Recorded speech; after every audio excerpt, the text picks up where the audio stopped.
as a loincloth and another tied round their heads, working at the various crafts such as ivory carving, etc. Their limbs covered with ivory dust, etc.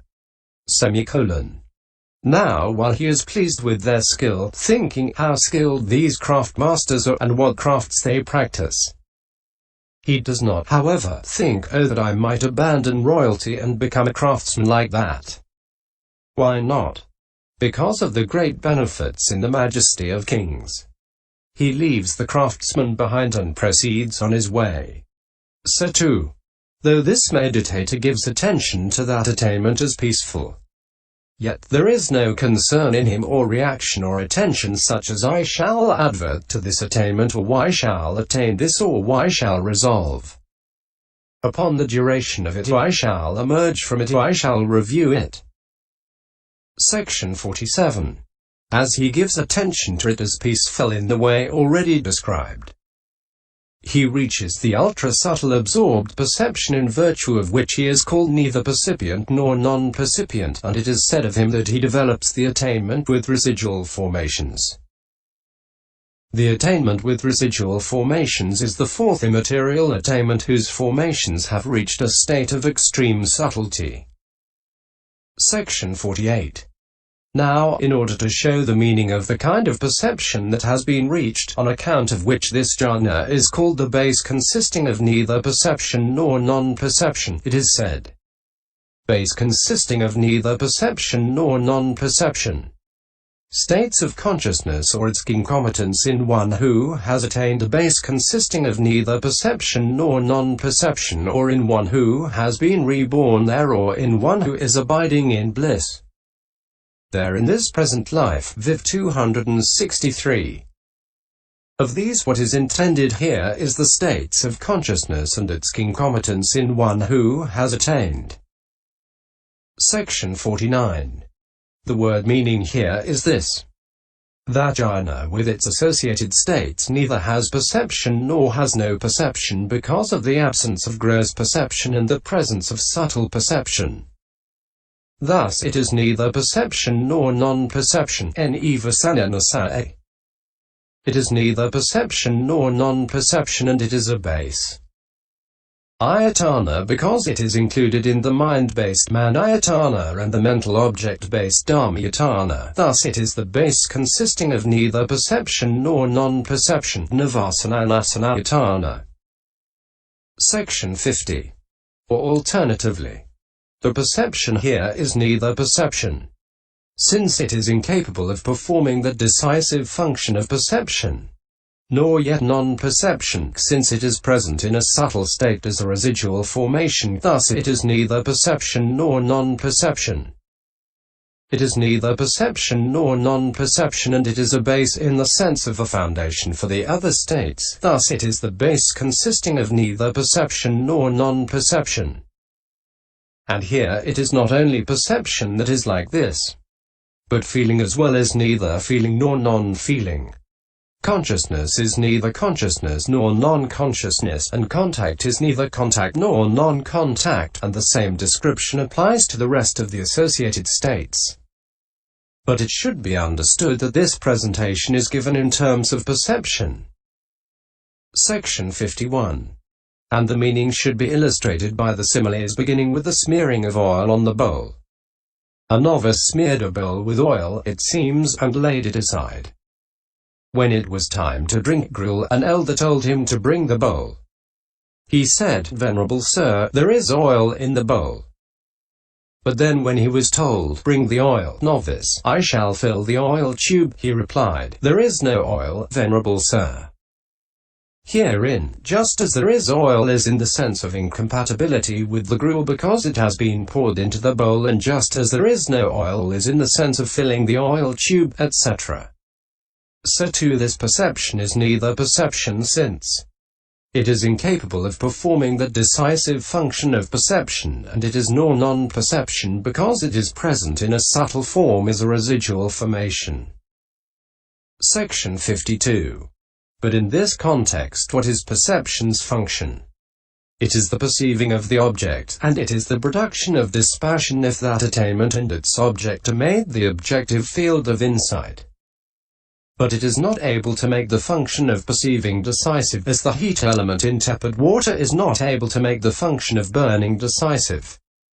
And it is not able to produce dispassion by treatment of its subjective field with insight in the way that perception is in the case of the other attainments. Section 53.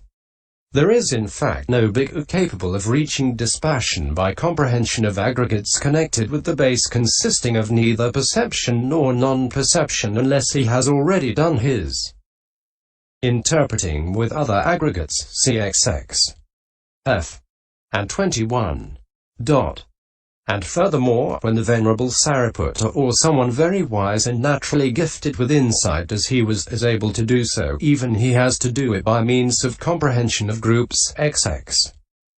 In this way, so it seems, these states, not having been come to be, having come to be, they vanish, M328, and not by means of actual direct insight into states one by one as they arise. Such is the subtlety that this attainment reaches. Section 54.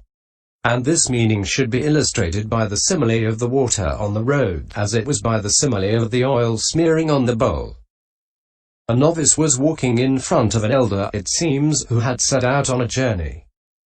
He saw a little water and said, "There is water, Venerable Sir, remove your sandals." Then the elder said, "If there is water, bring me the bathing cloth and let us bathe." But the novice said, "There is none, Venerable Sir." Herein, just as there is water is in the sense of mere wetting of the sandals, and there is none is in the sense of bathing, so too, this perception is neither perception since it is incapable of performing the decisive function of perception. And it is nor non-perception because it is present in a subtle form as a residual formation. Section 55. And this meaning should be illustrated not only by these similes but by other appropriate ones as well. Enters upon and dwells in is already explained. This is the detailed explanation of the base consisting of neither perception nor non-perception as a meditation subject. General. Section 56. Thus has the peerless helper told the fourfold immaterial state. To know these general matters too will not be inappropriate. Section 57. For these immaterial states, while reckoned by the surmounting of the object, therefore, the wise do not admit surmounting of factors that one can recognize. Section 58. Of these four, the first is due to surmounting signs of materiality. The second is due to surmounting space. The third is due to surmounting the consciousness that occurred with that space as its object. And the fourth is due to surmounting the disappearance of the consciousness that occurred with that space as its object. So they should be understood as four in number with the surmounting of the object in each case. But the wise do not admit any surmounting of jhana factors. For there is no surmounting of factors in them as there is in the case of the fine material sphere attainments. Each one has just the two factors, namely equanimity and unification of mind. Section 59. That being so, they progress in refinement. Each is finer than the one before. Two figures help to make them known: the cloth lengths, and each palace floor. Section 60. Suppose there were a four-storied palace.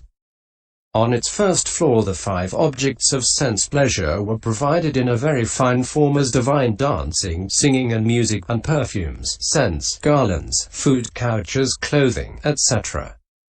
And on the second they were finer than that, and on the third finer still, and on the fourth they were finest of all.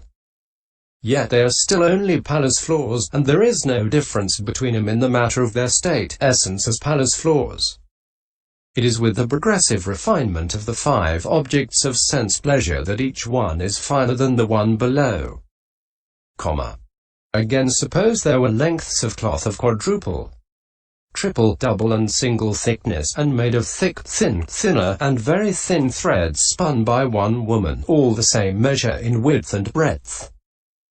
Now although these lengths of cloth are 4 in number, yet they measure the same in width and breadth. There is no difference in their measurement. But in softness to the touch, fineness and costliness each is finer than the one before. So too, although there are only the 2 factors in all 4 immaterial states, that is to say, equanimity and unification of mind, still each one should be understood as finer than the one before, with the progressive refinement of factors due to successful development. Section 61. And for the fact that each one of them is finer than the last, there is this figure. One hangs upon a tent that stands on filth. On him another leans. Outside a third not leaning stands, against the last another leans. Between the 4 men and these states the correspondence then is shown, and so how each to each relates can by a man of wit be known. Section 62. This is how the meaning should be construed. There was a tent in a dirty place, it seems. Then a man arrived, and being disgusted with the dirt, he rested himself on the tent with his hands, and remained as if hung or hanging on to it. Then another man came and leant upon the man hanging on to the tent. Then another man came and thought, the one who is hanging on to the tent and the one who is leaning upon him are both badly off, and if the tent falls they will certainly fall. I think I shall stand outside. So instead of leaning upon the one leaning upon the first, he remained outside. Then another arrived, and taking account of the insecurity of the one hanging on to the tent and the one leaning upon him, and fancying that the one standing outside was well placed, he stood leaning upon him. Section 63. Herein, this is how it should be regarded. The space from which the casioa has been removed is like the tent in the dirty place. The consciousness of the base consisting of boundless space, which makes space its object owing to disgust with the sign of the fine material, is like the man who hangs on to the tent owing to disgust with the dirt. The consciousness of the base consisting of boundless consciousness, the occurrence of which is contingent upon the consciousness of the base consisting of boundless space whose object is space, is like the man who leans upon the man who hangs on to the tent. The consciousness of the base consisting of nothingness, which instead of making the consciousness of the base consisting of boundless space its object as the non-existence of that is its object, is like the man who, after considering the insecurity of those 2, does not lean upon the one hanging on to the tent, but stands outside. The consciousness of the base consisting of neither perception nor non-perception, the occurrence of which is contingent upon the consciousness of the base consisting of nothingness, which stands in a place outside. In other words, in the non-existence of the past consciousness, is like the man who stands leaning upon the last named, having considered the insecurity of the one hanging on to the tent and the one leaning upon him, and fancying that the one standing outside is well placed. Section 64. And while occurring in this way, it takes this for its object, since there is no other one as good as men depend upon a king, whose fault they see for livelihood. Section 65. For although this consciousness of the base consisting of neither perception nor non-perception has seen the flaw in the base consisting of nothingness in this way, this attainment has the base consisting of boundless consciousness is its near enemy. Notwithstanding that fact, it takes it as its object in the absence of any other. Like what? As men for the sake of livelihood depend on kings whose faults they see. For just as, for the sake of livelihood and because they cannot get a livelihood elsewhere, people put up with some king, ruler of all quarters, who is unrestrained and harsh in bodily, verbal, and mental behavior, though they see his faults, thus, he is harshly behaved, so too the consciousness of the base consisting of neither perception nor non-perception takes that base consisting of nothingness as its object in spite of seeing its faults in this way, and it does so since it cannot find another better object. Section 66. as one who mounts a lofty stair leans on its railings for a prop, as one who climbs an airy peak leans on the mountain's very top, as one who stands on a crag's edge leans for support on his own knees, each jhana rests on that below. For so it is with each of these. The 10th chapter, called the description of the immaterial states in the treatise on the development of concentration in the path of purification, composed for the purpose of gladdening good people. Notes. Notes 1.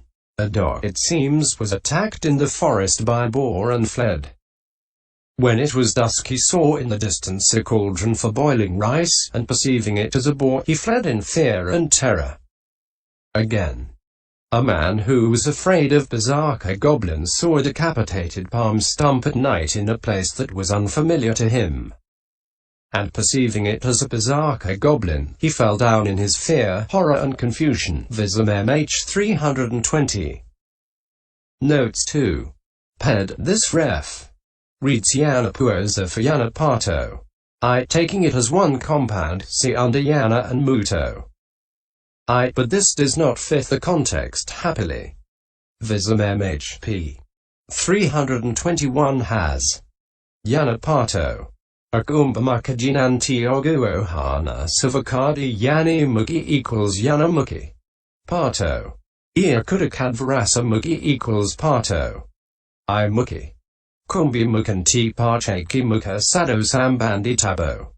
This necessitates taking jhana separately. Notes 3.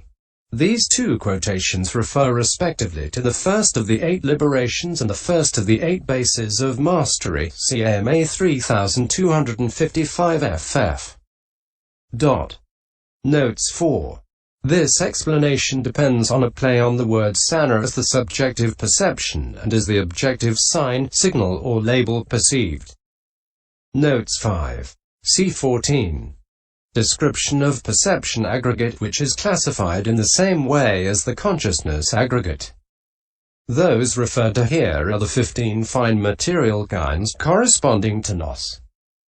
L3-61 and -85 in Table 3. Note 6.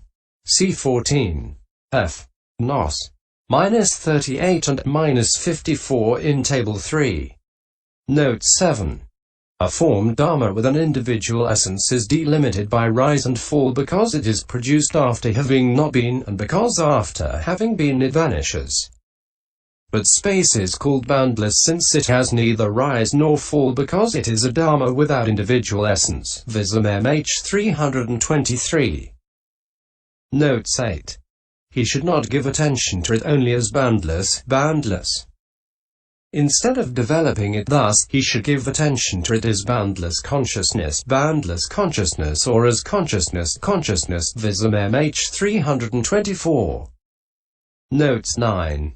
There is a play on the words nathi kinchi, there is nothing, and akankana, non-owning. At MI 298 there occurs the expression rago koavusa kankano, greed, friend, is an owning, which is used in connection with this attainment. The commentary. MA 2354 says rago upajitva puglikinkati, medati, palabujhati, tasma kankano tivuto, greed having arisen owns, presses, impedes, a person, that is why it is